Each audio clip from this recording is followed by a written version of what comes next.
भौतिकी विज्ञान में पहला क्वेश्चन है मात्रक एवं इकाई से। चलिए पहला क्वेश्चन शुरू करते हैं।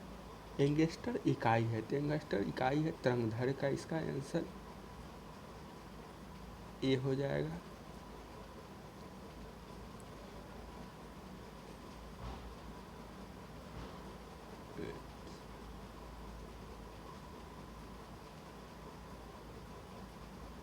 ट्रांजिस्टर इकाई है, ये तरंगदैर्घ्य का हो जाएगा। अगला क्वेश्चन है प्रकाश वर्ष किसकी इकाई है, तो प्रकाश वर्ष आप सभी जानते हैं, प्रकाश वर्ष दूरी का इकाई हो जाएगा, इसका आंसर सी हो जाएगा। प्रकाश वर्ष दूरी का इकाई है। प्रकाश वर्ष एक वर्ष में तय की गई दूरी को प्रकाश द्वारा एक वर्ष में तय की गई दूरी को प्रकाश वर्ष कहते हैं। प्रकाश वर्ष खगोलीय दूरी की इकाई है जिसका प्रयोग तारों और ग्रहों के बीच दूरी को आकलन करने के लिए किया जाता है। एक प्रकाश वर्ष बराबर 9.46 गुना 10⁻15 मीटर होता है। वहीं किलोमीटर पूछे तो 10⁻12 किलोमीटर हो जाएगा। अब बात करते हैं दोस्तों अगला प्रश्न, प्रकाश वर्ष इकाई है तो इसका आंसर भी ए ही होगा, दूरी का। प्रकाश वर्ष का संबंध होता है तो दूरी से, प्रकाश वर्ष का संबंध दूरी से हो जाएगा दोस्तों, इसका आंसर सी हो जाएगा। निम्नलिखित कौन सा मूल मात्रक नहीं है, तो मूल मात्रक बल, वेग, इसमें और देखते हैं क्या क्या है, विद्युत धारा, इसमें विद्युत धारा एक मूल मात्रक है और सभी नहीं, इसका आंसर सी हो जाएगा। लंबाई, द्रव्यमान, समय, उष्मागतिकी, ताप, विद्युत धारा, ज्योति तीव्रता तथा प्रकाश के पदार्थ की मात्रा 7 मूल भौतिक राशि है। मूल राशियों के मात्रक एक दूसरे के पूर्णतः स्वतंत्र है तथा इसमें से किसी एक को किसी अन्य मात्रक में बदला अथवा उससे संबंधित नहीं किया जा सकता है। अगला क्वेश्चन है दोस्तों, दाब की इकाई क्या है, तो दाब का इकाई न्यूटन प्रति वर्ग मीटर होता है जिसके पास्कल भी कहते हैं, इसका आंसर ये हो जाएगा, जिसे पास्कल भी कहा जाता है। किसी पृष्ठ के प्रति इकाई क्षेत्रफल पर लगने वाले बल को दाब कहते हैं। दाब का मात्रक न्यूटन प्रति वर्ग मीटर होता है जिसे पास्कल भी कहता है। अब दाब का मात्रक फिर वही पूछ रहा है तो मीटर पर किलोग्राम प्रति वर्ग सेमी, इसमें से कोई नहीं हो जाएगा, ई आंसर हो जाएगा दोस्तों। अभी बताएं कि न्यूटन प्रति मीटर स्क्वायर होता है। कार्य का ऐसा ही मात्रक जूल होता है, सी आंसर हो जाएगा दोस्तों। कार्य का ऐसा ही मात्रक जूल है। कार्य की इकाई मूल भौतिक राशि भौतिकी विज्ञान जेम्स प्रेस्कॉट जूल के नाम पर किया गया है। कार्य एक अदिश राशि है। बल और विस्थापन गुणनफल को कार्य के रूप में परिभाषित किया जाता है।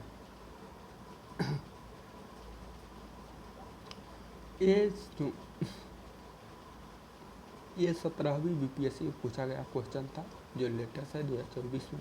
चुंबकीय बल के मापन की इकाई क्या है, तो इसका आंसर टेस्ला हो जाएगा, सी आंसर हो जाएगा, डी आंसर हो जाएगा दोस्तों, सॉरी टेस्ला डी आंसर हो जाएगा।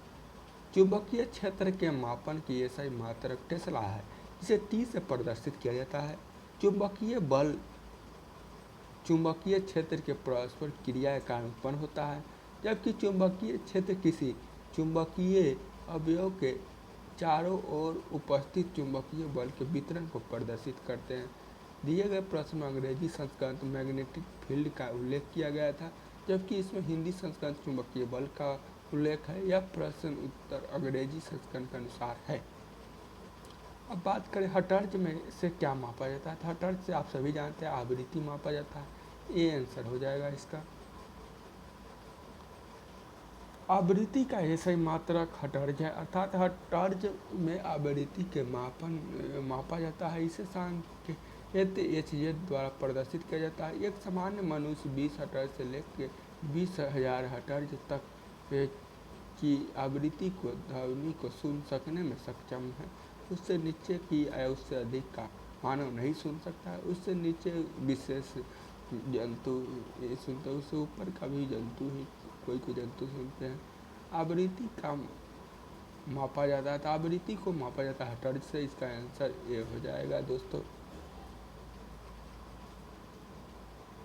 विद्युत धारा की इकाई है तो एम्पियर, इसका डी आंसर हो जाएगा दोस्तों। आवेश प्रवाह की दर को विद्युत धारा के रूप में परिभाषित किया जाता है। विद्युत धारा का ऐसा इकाई एम्पियर है। 1 कूलम प्रति सेकेंड 1 एम्पियर के बराबर होता है। यह एक अदिश राशि है। विद्युत शक्ति का इकाई होता है तो एम्पियर। विद्युत शक्ति का इकाई आप सभी जानते हैं, वाट हो जाएगा, डी आंसर हो जाएगा इसका।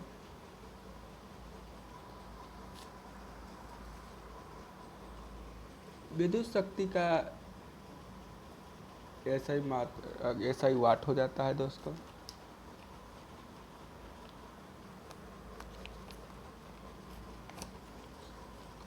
विद्युत शक्ति का इकाई फिर वाट हो जाएगा, इसका भी डी आंसर हो जाएगा दोस्तों। निम्नलिखित कौन टेस्ला के समतुल्य है? न्यूटन प्रति एम्पियर मीटर हो जाएगा, इसका आंसर डी हो जाएगा दोस्तों। टेस्ला चुंबकीय प्रवाह घनत्व का एसआई मात्रक है। चुंबकीय प्रवाह घनत्व चुंबकीय क्षेत्र की माप है। टेस्ला का समतुल्य है। ओम मीटर मात्रक है, तो ओम मीटर आप सभी जानते हैं प्रतिरोधकता का, सी आंसर हो जाएगा इसका। किसी पदार्थ की विद्युत प्रतिरोधकता से उस पदार्थ द्वारा विद्युत धारा के प्रवाह को विरोध करने की क्षमता का पता चलता है। कम प्रतिरोधकता वाले पदार्थ आसानी से विद्युत आवेश को चलने देते हैं। इसका एसआई मात्रक ओम मीटर होता है। विद्युत प्रतिरोधकता बराबर आर कांस्टेंट ए बटा एल होता है। जहाँ आर पदार्थ की विद्युत प्रतिरोधकता है, वहीं एल पदार्थ के टुकड़ों की धारा की लंबाई दिशा में लंबाई है, और ए धारा की दिशा में लंबवत पदार्थ का अनुप्रस्थ काट का क्षेत्रफल वर्ग मीटर में। अब बात करें दोस्तों अगला प्रश्न पर, तो पदार्थ के संवेग और वेग के गुणनफल में कौन सी भौतिक राशि प्राप्त होता है? तो आप सभी जानते हैं द्रव्यमान हो जाएगा, इसका सी आंसर हो जाएगा। यदि किसी वस्तु का द्रव्यमान m तथा वस्तु का वेग v है, तो उसका संवेग p बराबर m इंटू v होगा। संवेग का और वेग का अनुपात m होगा। निम्नलिखित किस राशि का मात्रक नहीं है? तब विकृति का मात्रक नहीं हो जाएगा, सी आंसर हो जाएगा दोस्तों। किसी वस्तु की बीमा में आया परिवर्तन और उस वस्तु की मूल बीमा के अनुपात को विकृति कहते हैं। विकृति एक बीमाहीन राशि है, इसका अर्थात इसका कोई मात्रक नहीं होता है। अगला प्रश्न है, त्वरण ज्ञात करने का सही सूत्र है, तो ए बराबर v minus you by T हो जाएगा, ए आंसर हो जाएगा दोस्तों इसका।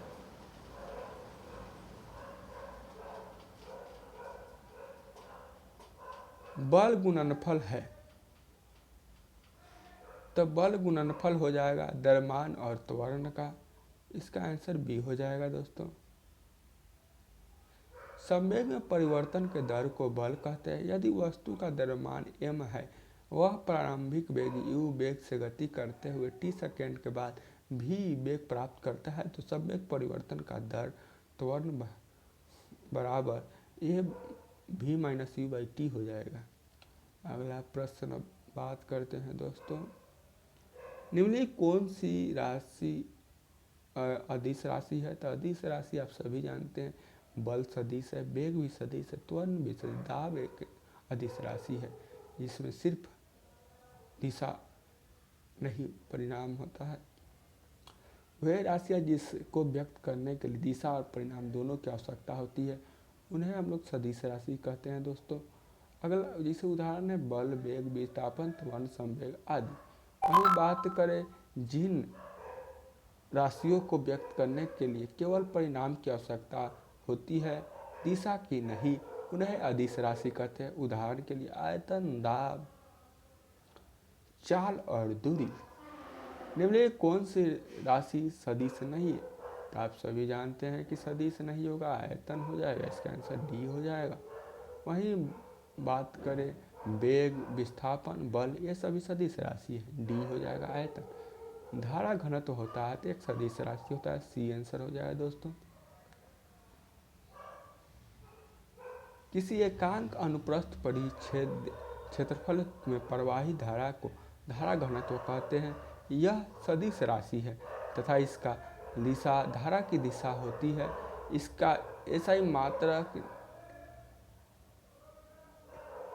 एम्पियर प्रति मीटर स्क्वायर होता है।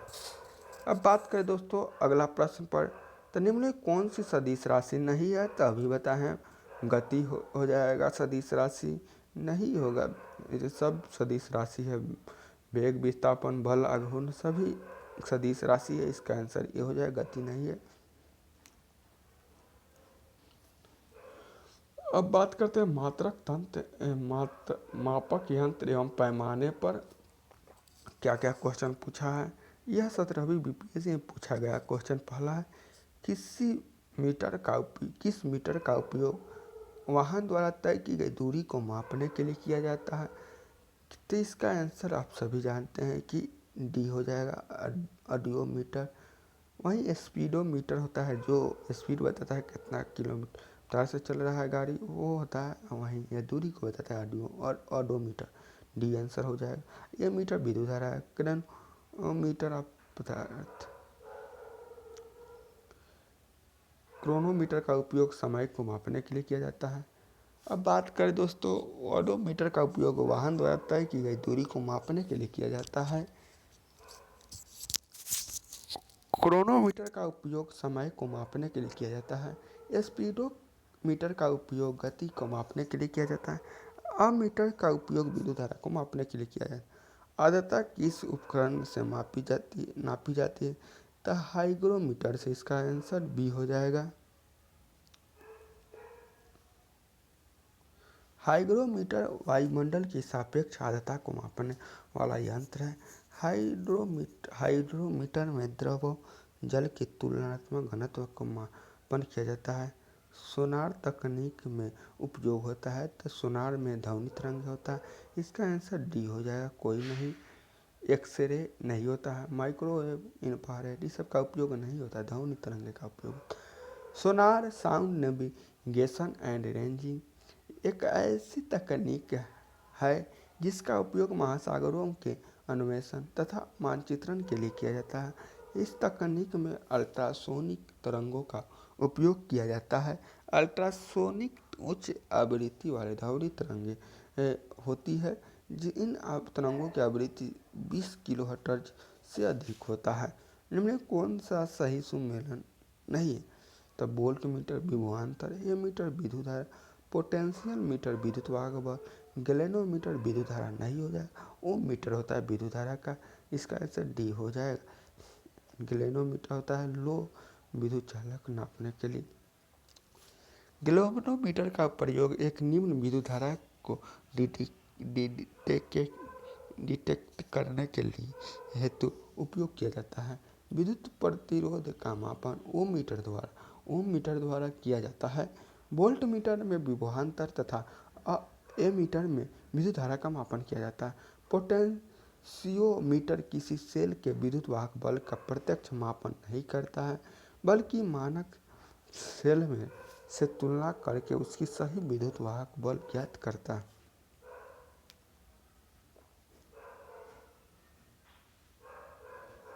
विद्युत धारा निम्न में से किस उपकरण से मापी जाती है? तो एमीटर हो जाएगा, इसका आंसर बी हो जाएगा दोस्तों। अति सूक्ष्म वस्तुओं को देखने के लिए प्रयोग किया जाने वाला प्रकाशिकीय उपकरण है। तो प्रकाशीय उपकरण, इसका आंसर माइक्रोस्कोप हो जाएगा, ये आंसर हो जाएगा। अति सूक्ष्म वस्तुओं को माइक्रोस्कोप से देखा जाता है। यह एक प्रकाशिकी यंत्र है इसकी सहायता से सूक्ष्म वस्तुओं को स्पष्ट रूप से देखा जाता है। इसमें दो उत्तल लेंस का उपयोग किया जाता है। ऑडियोमीटर क्या नापता है? तो ऑडियोमीटर आप सभी जानते हैं कि ध्वनि की तीव्रता नहीं होगा, गलत हो जाएगा। इसमें से ई आंसर इसके अनुसार होगा। ध्वनि की तीव्रता डेसिबल से मापा जाता है। ऑडियोमीटर चिकित्सकीय उपकरण है। इसका मुख्य कार्य किसी व्यक्ति को सुनने की क्षमता का परीक्षण करना है। यह उपकरण हेडफोन के माध्यम से विभिन्न आवृत्तियों पर नियंत्रित तीव्रता वाली ध्वनि तरंग उत्पन्न करता है तथा यह जांचता है कि रोगी न्यूनतम किस ध्वनि स्तर पर आवाज को सुन पाता है। ऑडियोमीटर द्वारा उत्पन्न ध्वनि तीव्रता को डेसिबल पैमाने पर निर्दिष्ट किया जाता है, लेकिन यह तीव्रता मानव के सुनने की औसत सीमा के सापेक्ष कैलिब्रेट की जाती है, न कि प्रत्यक्ष भौतिक ध्वनि दाब स्तर के रूप में। अतः ऑडियोमीटर का उपयोग सीधे किसी बाहरी ध्वनि स्रोत को तीव्रता मापने के लिए नहीं किया जाता है, बल्कि यह विभिन्न डेसिबल स्तरों की ध्वनि प्रस्तुत कर मानव कान की संवेदनशीलता का आकलन करती है।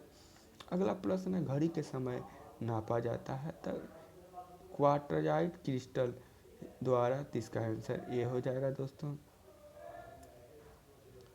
क्वार्टजाइट क्रिस्टल घड़ियों में समय मापन के लिए आवृत्ति मानक प्रदान करता है। वास्तविक समय गणना काउंटर डिवाइडर सर्किट से होती है। घड़ियों में प्रयुक्त क्वार्टज क्रिस्टल सिलिकॉन डाइऑक्साइड होता है। क्वार्टज क्रिस्टल एक पीजो इलेक्ट्रिक पदार्थ होता है, अतः इस प्रकार सर्वाधिक उपयुक्त विकल्प ए है। एक जिप्टो बराबर होता है तो 10⁻21 होगा। इसका आंसर सी हो जाएगा दोस्तों। एक जिप्टो 10⁻21 के बराबर होता है। एक माइक्रोन बराबर होता है तो 1/1000 मिमी। सी आंसर हो जाएगा दोस्तों।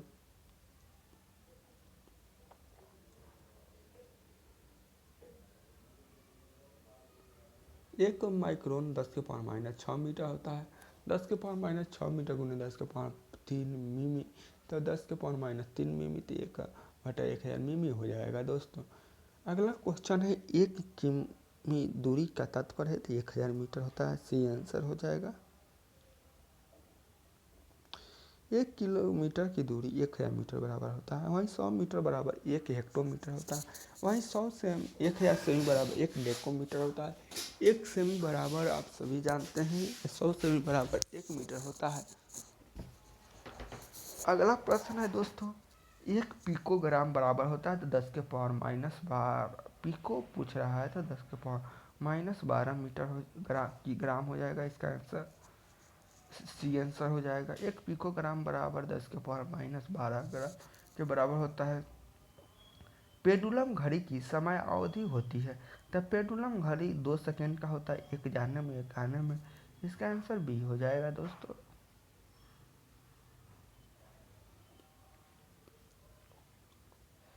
पेंडुलम घड़ी की समय अवधि दोलन काल 2 सेकेंड होती है। पेंडुलम एक निश्चित बिंदु से लटके हुए पिंड को कहते हैं। गुरुत्वाकर्षण के प्रभाव में यह एक मध्य स्थिति के आगे और पीछे दोलन करता है। अब दोस्तों अगला यांत्रिकी से प्रश्न है, चलिए शुरू करते हैं। यह 71वीं बीपीएससी में पूछा गया था। मुक्त रूप से गिरते हुए पिंड की स्थितिज ऊर्जा लगातार कम होती है तो ऊर्जा संरक्षण सिद्धांत का उल्लंघन, ये गलत है।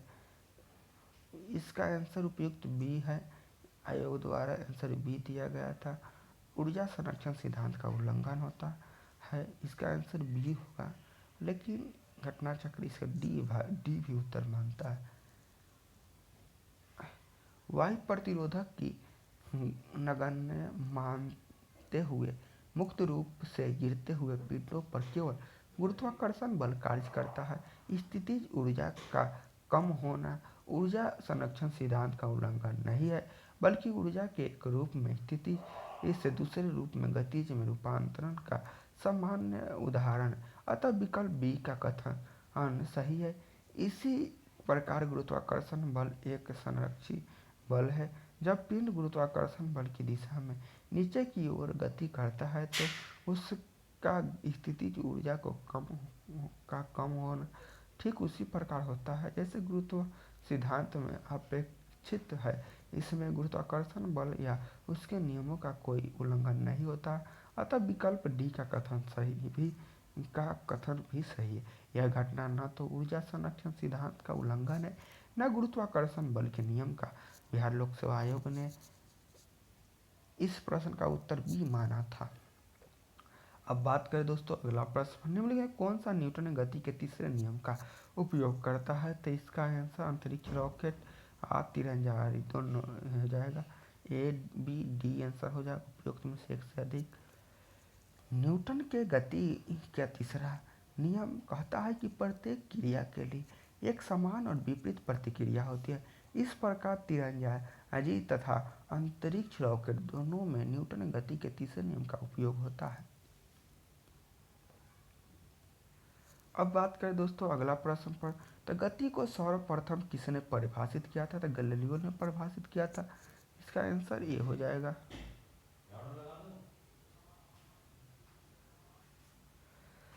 गैलीलियो ने ही सर्वप्रथम एक समान रेखीय गति का परिभाषित किया था। इनके अनुसार प्रति इकाई समय में तय की गई दूरी को गति कहते। तत्पश्चात न्यूटन ने पिंडों वस्तुओं गति का वर्णन करने के लिए गति के नियम प्रतिपादित किया था। अगला क्वेश्चन है दोस्तों, न्यूटन ने गति के दूसरे नियम के अनुसार किसी वस्तु का त्वरण सीधे समानुपाती, तो वस्तु का त्वरण वस्तु पर लगाया गया बल के समानुपाती होता है। बी आंसर हो जाएगा इसका।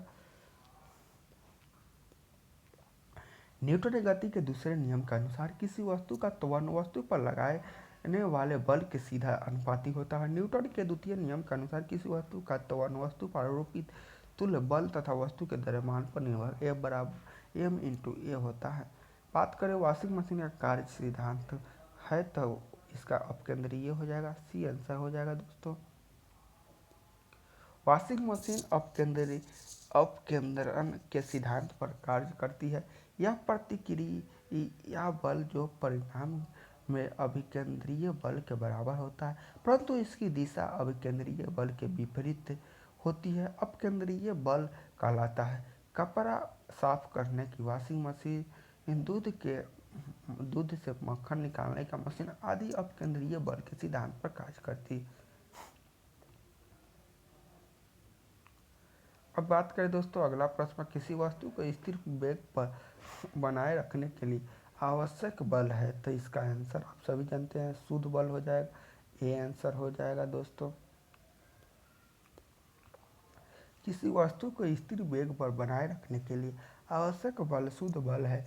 किसी वस्तु पर कोई बल लग सकते हैं, कई बल लग सकते हैं, लेकिन यदि वे बल आपस में संतुलित हो तो उनका परिणाम ही शुद्ध बल कहलाता है। शुद्ध बल शून्य का होता है। इसी कारण वस्तु स्थिर वेग में चलती रहती है। वह शुद्ध बल भी शून्य बल होता है। किसी वस्तु की स्थिति अवस्था या उसकी गति की अवस्था या विरोध करने की प्रकृति जड़त्व के रूप में परिभाषित होता है। अब बात करें दोस्तों अगला प्रश्न पर, तो बॉल बेयरिंग का उपयोग स्थितिज घर्षण को निम्नलिखित में से किस में परिवर्तन करने के लिए किया जाता है? तो रोलिंग घर्षण हो जाएगा। इसका आंसर ये हो जाएगा दोस्तों।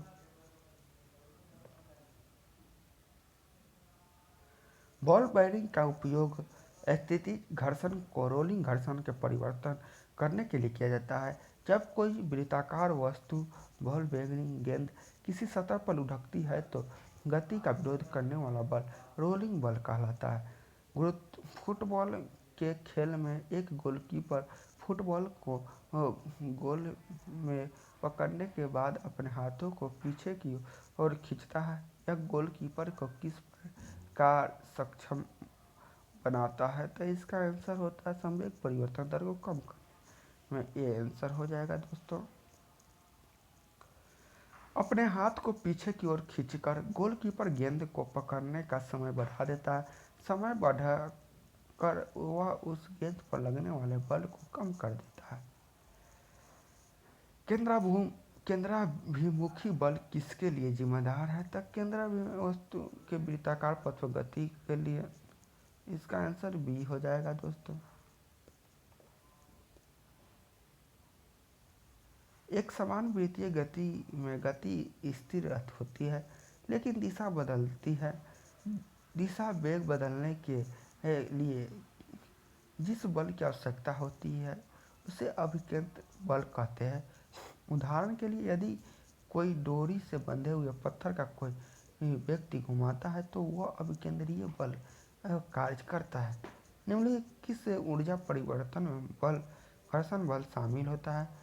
तो गतिज ऊर्जा में उससे ऊष्मा ऊर्जा, इसका आंसर ए हो जाएगा दोस्तों।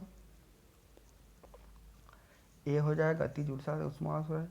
घर्षण बल स्थिर स्थिति के साथ साथ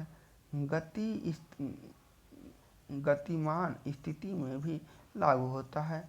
घर्षण से संबंधित गुणांक को स्थैतिक गुणांक और गतिशील गुणांक कहा जाता है, जबकि स्थिर स्थिति में कोई विस्थापन नहीं है, अर्थात कोई कार्य नहीं किया जाता है और कोई कार्य रूपांतरण नहीं होता है। या गतिशील स्थिति में घर्षण बल के विरुद्ध गति होती है, जिससे ऊष्मा के माध्यम से ऊर्जा की हानि होती है। दूसरे शब्दों में गतिज ऊर्जा ऊष्मा में परिवर्तित होती है। एक बल सीधे रेखा में चल रही है और अचानक दाईं ओर मुड़ जाती है, तो बस में बैठे यात्री बाईं ओर मुड़ जाए। सी आंसर हो जाएगा दोस्तों, बाईं ओर झुकेंगे। जब बस तीव्र गति से दाईं ओर मुड़ती है तो बस का जड़त्व बदल जाता है, लेकिन यात्रियों का जड़त्व अभी सीधी दिशा में की ओर रहता है, इसलिए यात्री बाईं ओर झुक जाते हैं। अगला क्वेश्चन है दोस्तों, एक क्षैतिज वृत्त पर स्थिर चाल से घूम रहे पिंड के लिए निम्नलिखित कौन सा स्थिर रहेगा? तो इसका आंसर डी हो जाएगा, गतिज ऊर्जा स्थिर रहेगा। जब कोई पिंड स्थितिज ऊर्जा स्थिर गति चाल से घूम रहा है तो उस पिंड में गतिज ऊर्जा स्थिर रहेगी। जब पिंड एक क्षैतिज वृत्त से गति करता है तो केवल वेग, त्वरण और बल की दिशा प्रत्येक समय लगातार बदलती रहती है, लेकिन उसके परिणाम के संदर्भ में परिवर्तन नहीं होता है। किसी वस्तु में उसकी गति के कारण कार्य करने की जो क्षमता आ जाती है उसे उस वस्तु का गतिज ऊर्जा कहते हैं। अपेक्षिता का सिद्धांत किसने दिया था? तो अल्बर्ट आइंस्टीन ने दिया था। इसका आंसर ये हो जाएगा। अपेक्षिता का सिद्धांत जो E बराबर mc स्क्वायर होता है, इसे अल्बर्ट आइंस्टीन ने दिया था। इसे सापेक्षता का सिद्धांत भी कहा जाता है। अगला प्रश्न है, यदि बल को न्यूटन से और दूरी को मीटर में प्रदर्शित किया जाए तो कार्य को प्रदर्शित किया जाएगा। तो कार्य को जूल में प्रदर्शित किया जाएगा दोस्तों, ये आंसर हो जाएगा। किसी वस्तु को बल लगाकर उस वस्तु को बल की दिशा में विस्थापन करने की प्रक्रिया को कार्य कहते हैं। यह एक अदिश राशि है। कार्य बराबर बल गुणा बल की दिशा में होगा विस्थापन। यदि बल को न्यूटन में और दूरी को मीटर में प्रदर्शित किया जाए तो किए हुए कार्य को जूल में प्रदर्शित किया जाएगा। इसका ऐसा ही मात्रक जूल होता है। बात करें, एक लकड़ी के बक्से 200 न्यूटन पर बल लगाकर उसे नियत वेग से फर्श पर धकेलते तो सीमांत घर्षण बल होगा। यह 71वीं बीपीएससी में पूछा गया था दोस्तों। इसका आंसर बी हो जाएगा, 200 न्यूटन। अगला, नियत वेग का अर्थ है कि लकड़ी के बक्से के वेग परिवर्तन की दर अर्थात त्वरण 0 है।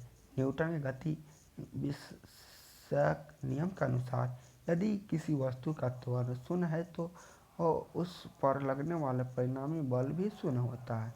आगे की ओर लगाया गया बल 200 न्यूटन, पीछे की ओर गतिज घर्षण बल है।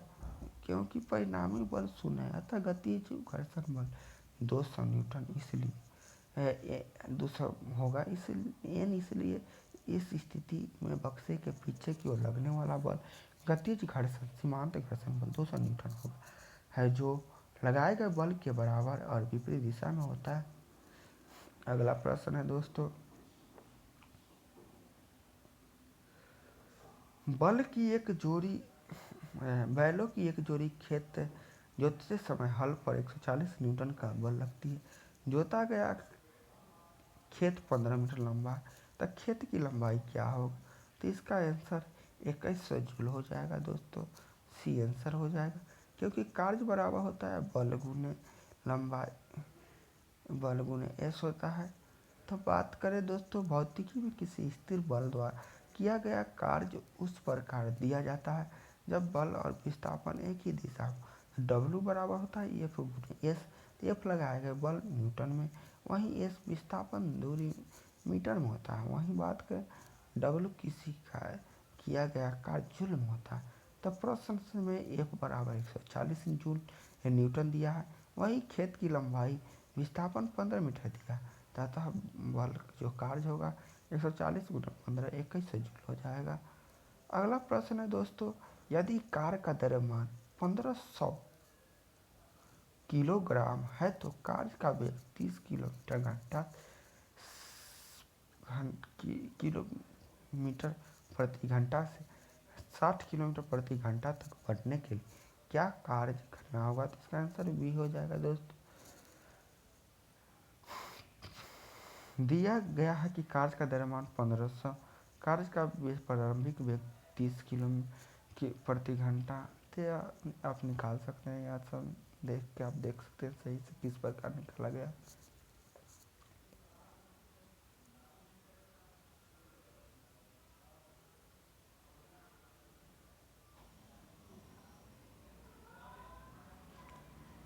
दोस्तों वीडियो पसंद आए तो चैनल को सब्सक्राइब कर दें तथा वीडियो को शेयर करें, हर स्टूडेंट के पास पहुंचाए, जिससे कि वह अपना तैयारी कर रहे हैं बीपीएससी कोई भी एग्ज़ाम उसको लिए यह हेल्पफुल हो, तथा उन्हें आने वाले किसी भी एग्ज़ाम में लाभ मिल सकते, जिससे उनकी सफलता के करीब में हम भी कुछ सहायता कर सकते। अगला प्रश्न है दोस्तों, गुरुत्व के अधीन गति है तो एक ट्रक विराम अवस्था में किसी पहाड़ी से नीचे की ओर नियत त्वरण से लुढ़कना शुरू करता है। यह 20 सेकेंड में 400 मीटर की दूरी तय करता है। यदि ट्रक का द्रव्यमान 7 टन हो तो उस पर लगने वाला बल क्या होगा? तो इसका आंसर आप सभी जानते हैं दोस्तों, डी हो जाएगा 1400 न्यूटन। समान त्वरण वाली वस्तु गति के लिए सूत्र एस बराबर U T plus half A T square होता है, जहाँ यू जीरो होता है, तो इसीलिए 1/2 ए टी स्क्वायर हो जाएगा। जब यू जीरो हो जाएगा तो एस बराबर 1/2 ए टी स्क्वायर होता है। तो ये आप निकाल सकते हैं। अगला प्रश्न है दोस्तों, किसी धरती की घूमने की गति बढ़ा दी जाए तो भूमध्य रेखा फिन का वजन घट जाएगा। इसका आंसर बी हो जाएगा दोस्तों। किसी घूर्णन करने वाले निकाय पर भूमध्य रेखा पर अपकेंद्रीय बल कार्य करता है। यह बल गुरुत्वाकर्षण बल के विरुद्ध कार्य करता है, जिसमें भूमध्य रेखा व्यक्ति भार में कमी दर्ज करता है। भूमध्य रेखा पर अपकेंद्रीय प्रवाह घूर्णन में आता है। अगला प्रश्न है दोस्तों, क्या अगला प्रश्न है दोस्तों, एक वस्तु का भार पृथ्वी की सतह पर 100 न्यूटन आता है तो उसका भार चंद्रमा की सतह पर मापने पर कितना होगा? इसका आंसर डी हो जाएगा 16.37 न्यूटन। पृथ्वी की तुलना में चंद्रमा पर गुरुत्वाकर्षण बल पृथ्वी के गुरुत्वाकर्षण बल का 1/6 गुना होता है, इसलिए चंद्रमा पर किसी वस्तु का भार पृथ्वी का भार का 1/6 होता है, इसलिए भार बराबर 1/6 पृथ्वी का भार 1/6 गुना 100 से 16.7 न्यूटन हो जाता है। अगला प्रश्न है दोस्तों, अलग अलग द्रव्यमान की दो वस्तुएं चंद्रमा की सतह के पास स्वतंत्र रूप से गिराने पर क्या होगा? तो समान परिणाम के बल अनुभव होंगे, किसी भी क्षण एक ही वेग होगा। इसका आंसर डी हो जाएगा दोस्तों, क्योंकि चंद्रमा पर कोई भी वायु या कुछ भी निर्वात है बात करें गुरुत्वाकर्षण के सभी पिंडों का त्वरण जी द्रव्यमान में स्वतंत्र होता है।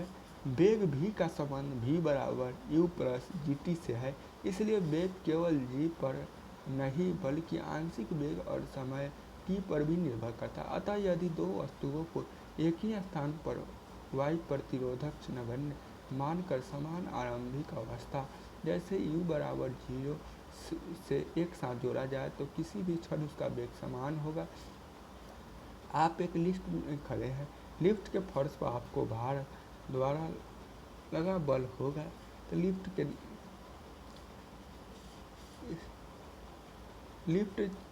9.8 मीटर प्रति सेकंड ऊपर जाते समय शून्य, यह गलत हो जाएगा दोस्तों। लिफ्ट 9.8 त्वरण से नीचे आते समय शून्य, लिफ्ट के त्वरण किसी भी दिशा में जाते समय शून्य, ये गलत है। इसका आंसर बी हो जाएगा दोस्तों। लिफ्ट के 9.8 मीटर प्रति सेकंड त्वरण के नीचे आते समय लिफ्ट के फर्श पर व्यक्ति का दबाव नहीं पड़ता है, क्योंकि पृथ्वी का गुरुत्वाकर्षण का मान 9.8 मीटर प्रति सेकंड स्क्वायर होता है। अतः इस समय फर्श पर उसके द्वारा लगाया गया बल शून्य होता है।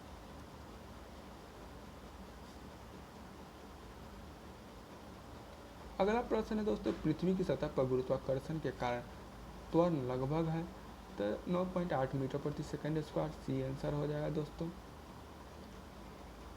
पृथ्वी की सतह पर गुरुत्वाकर्षण बल के कारण त्वरण लगभग 9.8 मीटर प्रति सेकंड स्क्वायर होता है।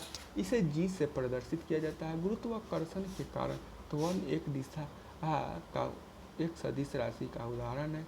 अगला प्रश्न है दोस्तों, यदि एक पंखा, एक रबर की गेंद और एक लकड़ी की गेंद निर्वात में एक समान ऊंचाई से स्वतंत्रता पूर्वक एक साथ गिराए आ रहे हैं तो क्या होगा? तो सभी एक साथ नीचे पहुंचेंगे, तीनों एक साथ जमीन पर पहुंचेंगे। इसका आंसर हो जाएगा डी हो जाएगा दोस्तों। निर्वात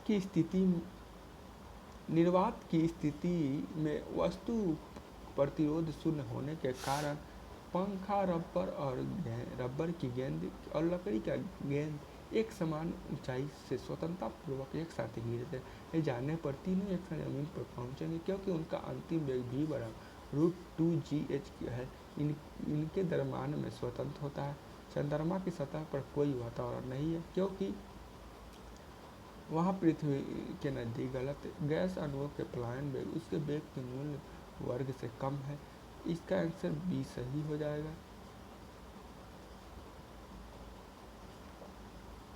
चंद्रमा का पलायन वेग कम होने के कारण गैस अणुओं का मूल मध्य वर्ग वेग उसके तुल्य या अधिक हो जाता है, जिससे वे अंतरिक्ष में निकल जाते हैं। इसलिए चंद्रमा पर पृथ्वी के समान वातावरण नहीं पाया जाता। अब अगला प्रश्न है दोस्तों, जब एक पत्थर को चांद की सतह से पृथ्वी पर लाया जाता है तो उसका भार बदल जाएगा, परंतु द्रव्यमान नहीं बदलेगा दोस्तों। बी आंसर होगा।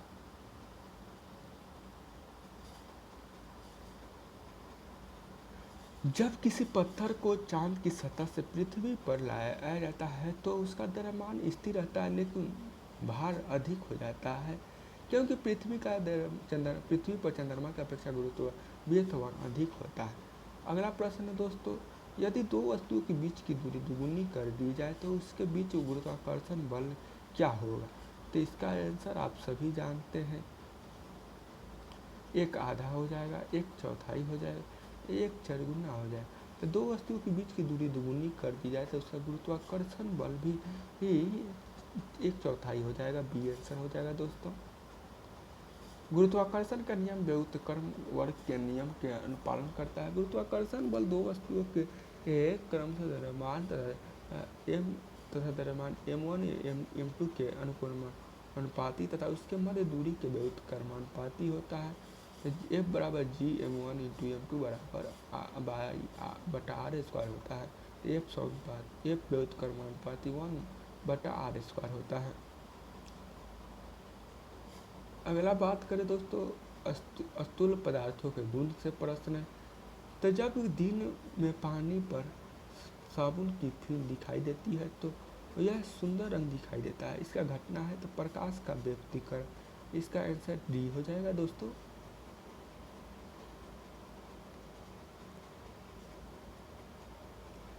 पानी में दिन पर साबुन का फिल्म प्रकाश त्वरण का व्यक्तिकरण के कारण सुंदर एवं रंगीन दिखाई देता है। अगला प्रश्न है दोस्तों, एक ठोस के सीधे गैस में परिवर्तन को क्या कहते हैं? तो ऊर्ध्वपातन कहते हैं। इसका आंसर ये हो जाएगा दोस्तों। ऊर्ध्वपातन वह प्रक्रम है जिसके द्वारा ठोस पदार्थ द्रव में परिवर्तित हुए बिना ही सीधे गैसीय अवस्था में परिवर्तित हो जाता है।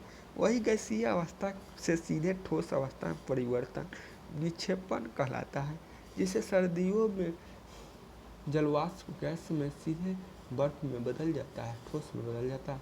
अब बात करें दोस्तों अगला प्रश्न पर, तो विंडो या घरेलू क्लीनर या परफ्यूमर स्प्रेयर के रूप में इस्तेमाल की जाने वाली स्प्रे बोतलों में निम्नलिखित किस पर काम करता है? तो इसका आंसर बर्नौली का सिद्धांत बी हो जाएगा दोस्तों। विंडो या घरेलू क्लीनर या परफ्यूमर स्प्रेयर के रूप में इस्तेमाल की जाने वाली बोतलें बर्नौली सिद्धांत पर काम करती है। बर्नौली सिद्धांत स्विस गणितज्ञ डेनियल बर्नौली द्वारा दिया गया था। अब बात करें दोस्तों अगला प्रश्न पर, तो बर्फ का एक टुकड़ा पानी में लबालब भरे बीकर से तैर रहा है। जब पूरी बर्फ पिघल जाती है तो पानी का स्तर में कोई परिवर्तन नहीं होता, क्योंकि बर्फ उतना अपना आयतन नीचे बना लेता है। डी आंसर हो जाएगा दोस्तों इसका। पानी में भरे बीकर में तैर रहा बर्फ का टुकड़ा अपने भार के बराबर जल का विस्थापित करता है, अतः बर्फ के टुकड़े के पिघलने पर वह जल उसी भार को पूरा करेगा और इस प्रकार जल स्तर नहीं बदलेगा। वर्षा की बूंद को गोलाकार आकृति का कारण तब पृष्ठ तनाव होता है। बी आंसर हो जाएगा दोस्तों।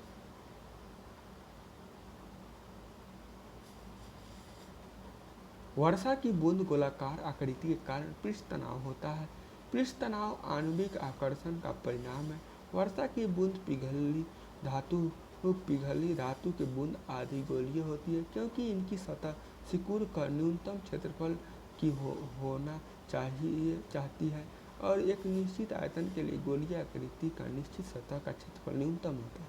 सबसे ज़्यादा सान्यता होती है, तो सबसे ज़्यादा सान्यता आप सभी जानते हैं कि शहद में होता है। डी आंसर हो जाएगा दोस्तों। जो तरफ जितने अधिक गड्ढे होते हैं वे उतने ही अधिक सयान होते हैं। शहद और ग्लिसरीन की सान्यता पानी की तुलना में अधिक होता है, इसीलिए सान्यता निम्नलिखित है। शहद, खून, जल, वायु।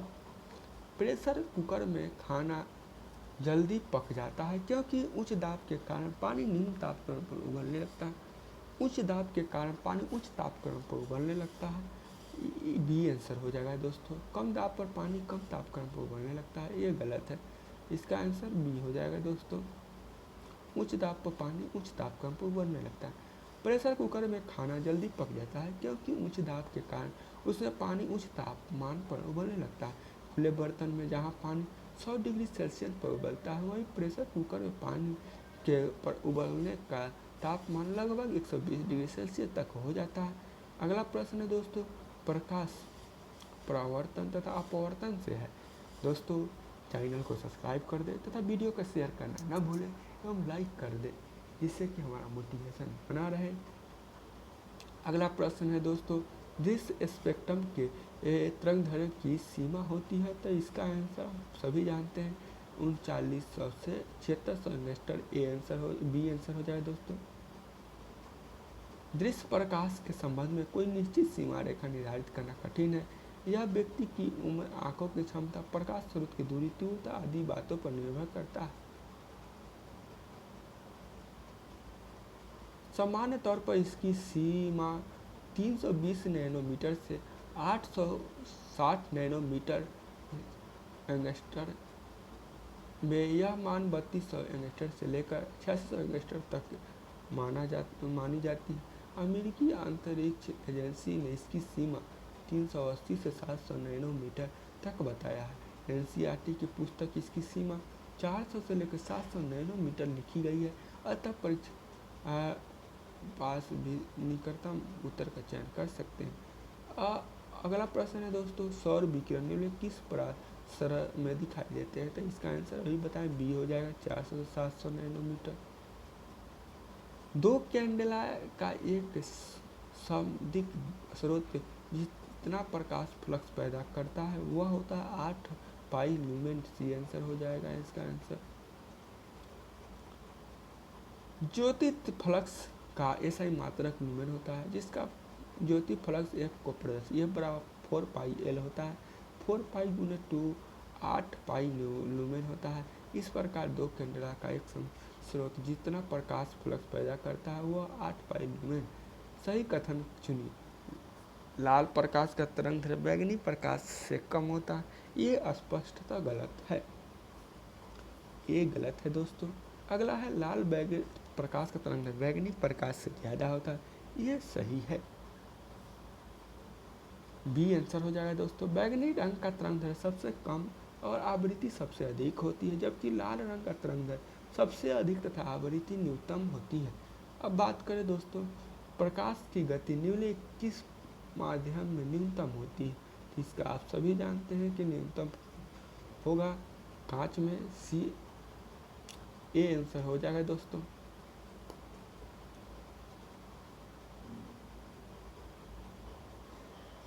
किसी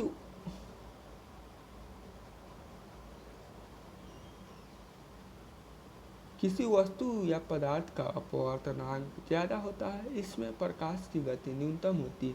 कांच, निर्वात, जल तथा वायु में से कांच का अपवर्तनांक सबसे ज़्यादा होता है, इसलिए प्रकाश की गति कांच में न्यूनतम होती है। प्रकाश का वर्ण विक्षेपण संभव है, तो प्रकाश का वर्ण विक्षेपण आप सभी जानते हैं, ये आंसर हो जाए प्रिज्म। जब सूर्य का श्वेत प्रकाश किसी प्रिज्म से होकर गुजरता है तो यह अपवर्तनांक के पश्चात प्रिज्म के आधार की ओर झुकने के साथ साथ प्रकाश की अवयवी वर्णों में विभाजित हो जाता है। इस प्रक्रिया को प्रकाश का वर्ण विक्षेपण कहते हैं। अगला प्रश्न है, हालांकि दृश्य प्रकाश में जल पारदर्शक होता है, दूरस्थ वस्तुओं की जल की महीन बूंदों में निम्नलिखित को ही निर्मित कोहरे में नहीं किया जा सकता है। यह इसलिए होता है, दृश्य प्रकाश से जल की महीन बूंद परावर्तित होती है। गलत। अधिकतम प्रकाश बिखराव आभासीय स्पष्टता होगा। प्रकाश पर जब पूर्ण आंतरिक परिवर्तन हो प्रेक्षेपण आंख तो नहीं पहुंच जाता। सी आंसर हो, बी आंसर हो जाएगा दोस्तों इसका। दूरस्थ वस्तुओं की जल की महीन बूंदों से निर्मित कोहरों से नहीं देखा जा सकता, क्योंकि कोहरों की बूंद द्वारा प्रकाश का परिकीर्णन होता है। जैसे ही प्रकाश कोहरे की बूंदों से गुजरता है तब कोहरे की महीन जल बूंद प्रकाश में बिखरती है, इसलिए दूर की वस्तुओं का कंट्रास्ट घट जाती है। इस बिखराव के कारण दूरस्थ वस्तुओं की आभासीय अस्पष्टता उत्पन्न होती है। अगला प्रश्न दोस्तों, एक वर्णीय प्रकाश तथा माध्यम से गुजरे पर माध्यम से दूसरे पर माध्यम में प्रवेश करता है, निम्नलिखित कौन सा गुण नहीं है बदलता है? तो आवृत्ति आयाम नहीं बदलता है। सॉरी दोस्तों, इसका आंसर ए, आवृत्ति नहीं बदलता है, ए हो जाएगा। जब एक वर्णीय प्रकाश एक माध्यम दूसरे माध्यम में जाता है तो उसकी तरंग दैर्घ्य में परिवर्तन होता है, लेकिन आवृत्ति में कोई परिवर्तन नहीं होता है।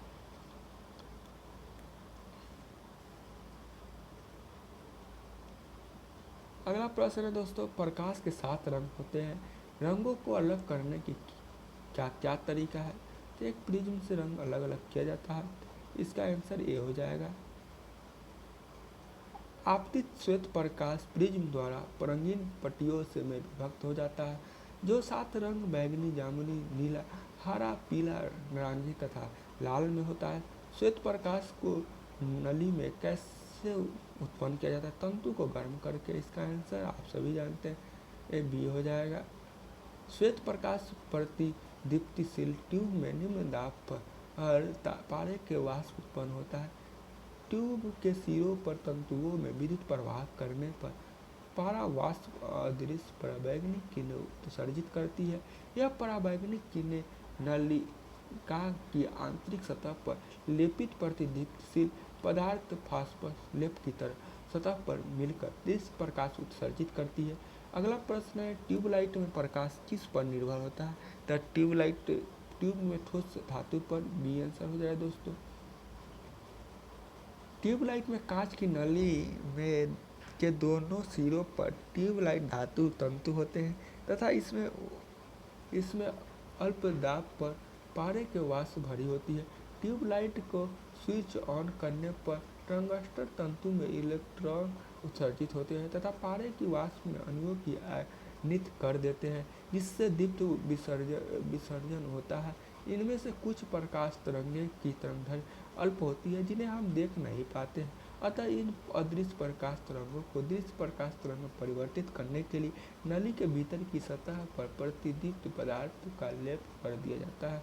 दृश्य प्रकाश को अदृश्य प्रकाश में परिवर्तित करता है। अगला प्रश्न है दोस्तों, जब प्रकाश एक माध्यम दूसरे माध्यम जाता है तो निम्न में से कौन सा नहीं बदलता है? तो आवृत्ति नहीं बदलता है, इसका आंसर सी हो जाएगा दोस्तों।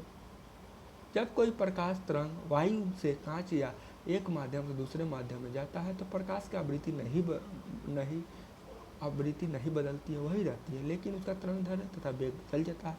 प्रकाश विकिरण की प्रकृति होती है तो तरंग तथा कण दोनों के, इसका आंसर सी हो जाएगा दोस्तों।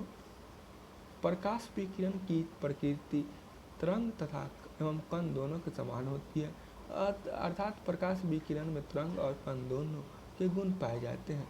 अगला क्वेश्चन है दोस्तों, विवर्तन झंझरी का उपयोग करके विवर्तन पैटर्न प्राप्त करने के लिए नीली रोशनी की किरण का उपयोग किया जाता है।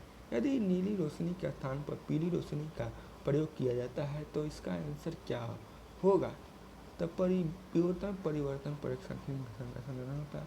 इस क्वेश्चन पूछ रहा है, विवर्तन झंझरी का उपयोग करके विवर्तन पैटर्न प्राप्त करने के लिए नीली रोशनी की किरण का उपयोग किया जाता है। यदि नीली रोशनी के स्थान पर पीली रोशनी का उपयोग किया जाए तो इसका आंसर सी हो जाएगा। विवर्तनिक पैटर्न व्यापक और दूर दूर हो जाएगा दोस्तों, सी आंसर हो जाएगा। विवर्तनिक झंझरी में यदि नीली रोशनी की किरण की जगह पीली रोशनी का प्रयोग किया जाए तो नीली रोशनी की तुलना में तरंगदैर्घ्य अधिक होने के कारण विवर्तनिक पैटर्न व्यापक और दूर दूर हो जाता है। आकाश नीला लगता है क्योंकि लघु तरंग दीर्घ तरंग अपेक्षा वायुमंडल द्वारा अधिक परिकीर्णन होती है। इसका आंसर डी हो जाएगा दोस्तों, उपयुक्त में से सही।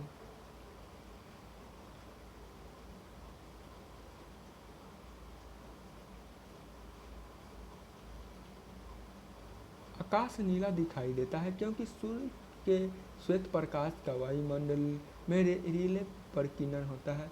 वायुमंडल में के सूक्ष्म कण लघु तरंगदैर्घ्य वाले प्रकाश के दीर्घ तरंगदैर्घ्य की अपेक्षा अधिक परिकीर्णित करते हैं। नीले और बैंगनी रंग की तरंगदैर्घ्य कम होने के कारण इसका परिकीर्णन अधिक होता है। बैंगनी प्रकाश कम दिखाई देता है, इसलिए परिकीर्णन नीले प्रकाश प्रमुख रूप से हमारी आंखों तक पहुंचता है। इस कारण प्रकाश हमें नीले दिखाई देते हैं। और वह घटना जिसमें के कारण प्रकाश नीला दिखाई देता है, तो इसका आंसर सभी आप जानते हैं परिकीर्णन हो जाएगा, सी आंसर प्रकाश का परिकीर्णन। रात के समय खुले आसमान में तारे टिमटिमाने की किसका अपवर्तनांक हो जाएगा? इसका आंसर ये हो जाएगा दोस्तों, प्रकाश का अपवर्तनांक। रात के समय खुले आकाश में तारे के टिमटिमाने के कारण तारों के प्रकाश का पृथ्वी के वायुमंडल में पहुंचने पर होने वाले अपवर्तनांक है। अगला क्वेश्चन, निम्न कौन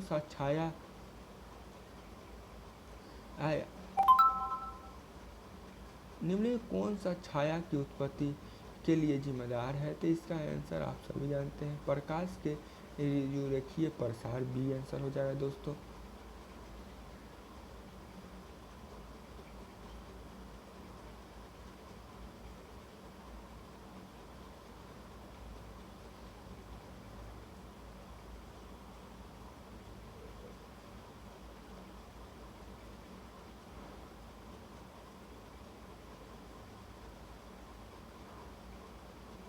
इसका आंसर दोस्तों बी हो जाएगा दोस्तों।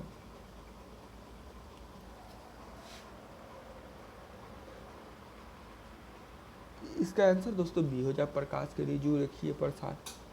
छाया की उत्पत्ति के लिए प्रकाश का ऋजुरेखीय प्रसार आवश्यक है।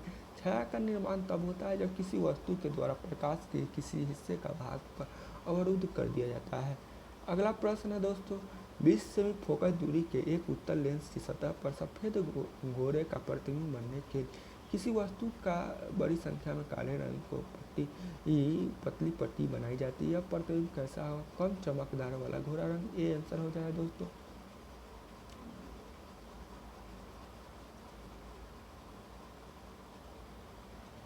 20 सेमी की फोकस दूरी वाले उत्तल लेंस की सतह पर सफ़ेद घोरे का प्रतिबिंब बनाने के लिए बड़ी संख्या में काले रंग की पतली पट्टियां बनाई जाती है। इसमें लेंस का बड़ा भाग प्रकाश के लिए अवरुद्ध हो जाता है और केवल कुछ छोटे छोटे हिस्से में ही प्रकाश किरणें गुजर पाती है। इससे लेंस की प्रभावी अपचर्य घट जाता है और घोरे का प्रतिबिंब कम चमक वाला बनता है।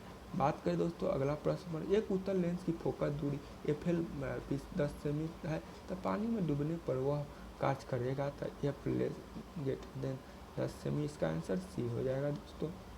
10 सेमी की उत्तल लेंस पानी में डूब जाता है तो उसकी फोकस 10 सेमी से बढ़ जाएगी तथा यह उत्तल लेंस की भांति का व्यवहार करेगा। दृष्टि संबंधी निकट दृष्टि दोष को मायोपिया कहते हैं। इसको आंसर ई हो जाएगा, कोई नहीं, ई निकट को नाम से जाना था, मायोपिया के नाम से जाना जाता है। ई हो जाएगा हाइपोमेट्रोपिया दूरदृष्टि दोष को मोतियाबिंद में जब नहीं लगता है आँख से तब होता है।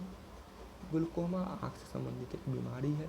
निकट दृष्टि दोष को मायोपिया कहते हैं। इस रोग में व्यक्ति निकट वस्तु को आसानी से देख सकता है परंतु दूर स्थित वस्तु को नहीं देख पाता।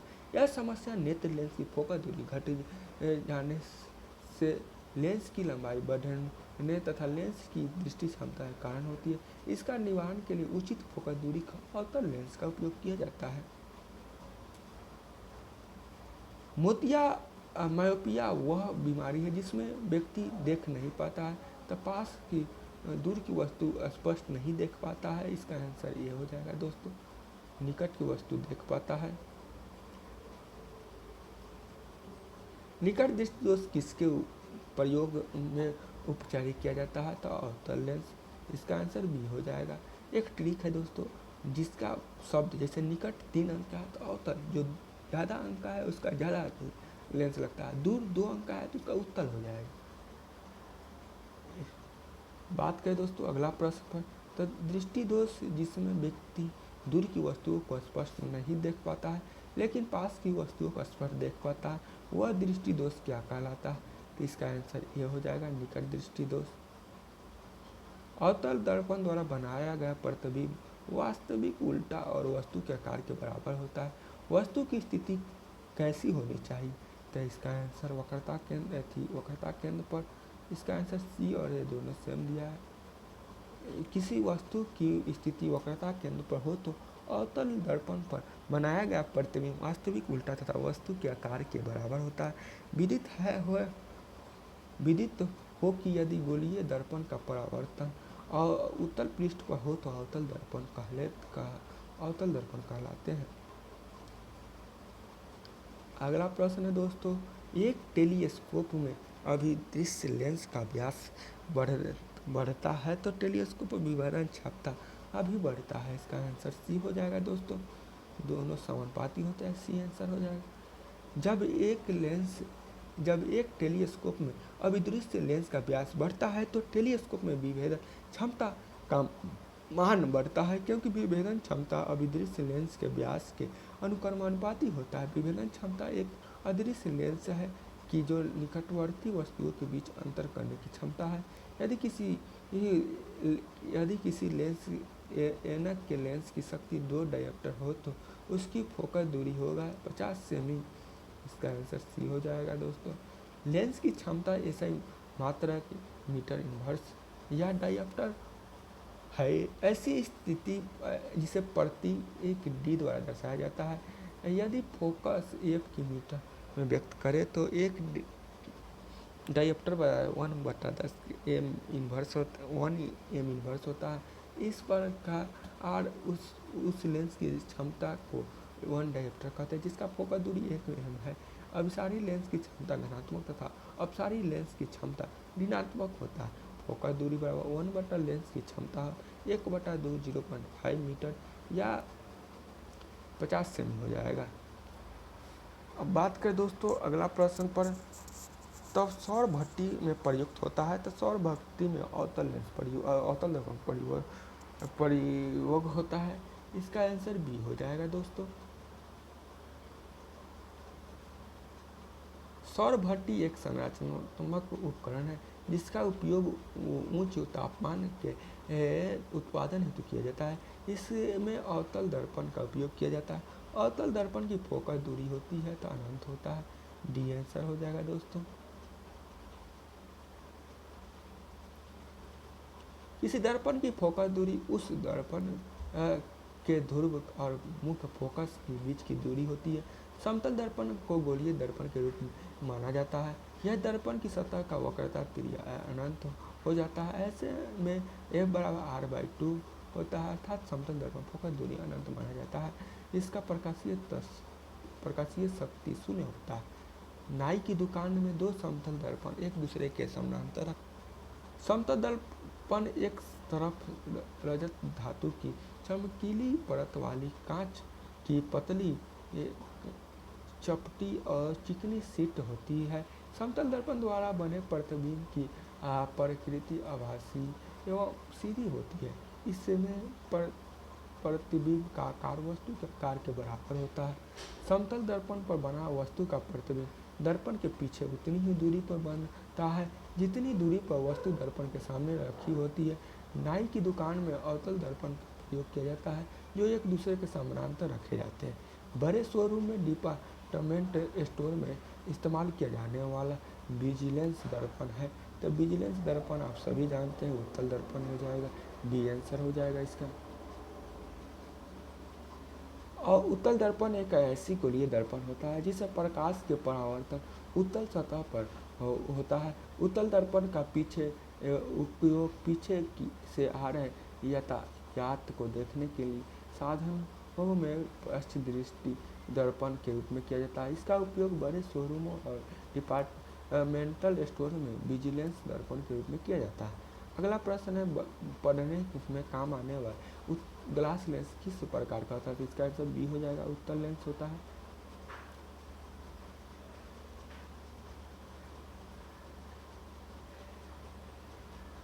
पढ़ने में काम आने वाले चश्मे के ग्लास में सामान्यतः उत्तल लेंस बनाए जाते हैं। ऐसे लेंस दूरदृष्टि दोष या उम्र के साथ होने वाले जरा दूरदृष्टि में उपयोग होते हैं। आयु में वृद्धि होने के साथ साथ मानव नेत्र में सामंजस्य क्षमता घट जाता है। अधिकांश व्यक्तियों को निकट बिंदु दूर हट जाता है। संशोधन चश्मे के बिना उन्हें पास की वस्तुओं को आराम से स्पष्ट देखने की कठिनाई होती है। इस दोष को जरा दूरदृष्टि दोष कहते हैं। वहीं दूरदृष्टि दोष में भी व्यक्ति निकट की वस्तु नहीं देख पाता है, परंतु इसका कारण अलग है। जैसे नेत्र गोलक सामान्य से छोटा होता है और लेंस की फोकस पावर कम होता है जिससे छवि रेटिना की पीछे बनती है। दर्पण के सामने खड़े एक व्यक्ति को अपना प्रतिबिंब अपने से बड़ा लगता है। इसका तात्पर्य है कि दर्पण का आकार अवतल दर्पण है। इसका आंसर ये हो जाएगा दोस्तों। अवतल दर्पण में व्यक्ति का प्रतिबिंब अपने से बड़ा प्राप्त होता है। आवर्धन कांच में किस प्रकार की लेंस प्रयोग किया जाता है।